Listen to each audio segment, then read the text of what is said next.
Ako lang ba ang hindi nakakaalam na mahigit 500 na teenager ang nanganganak araw-araw dito sa Pilipinas? Nakakagulat, di ba?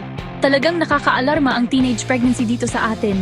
May mga batang babae na 10 years old pa lang, nanay na. Hindi lang ito tungkol sa bilang. Ang problemang ito, nakukulong ang mga batang babae sa kahirapan.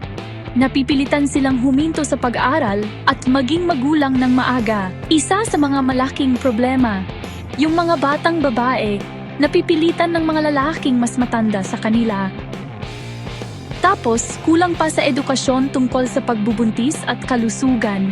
At syempre, yung hiya na pumigil sa mga kabataan na humingi ng tulong, pero may pag-asa. May batas na tinatawag na Adolescent Pregnancy Prevention Bill. Hinihintay na lang ma-approve sa Senado.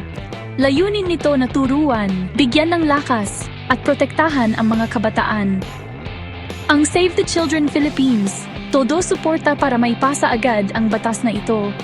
Suportahan natin ang pagbabagong ito at bigyan natin ng magandang kinabukasan ang susunod na henerasyon.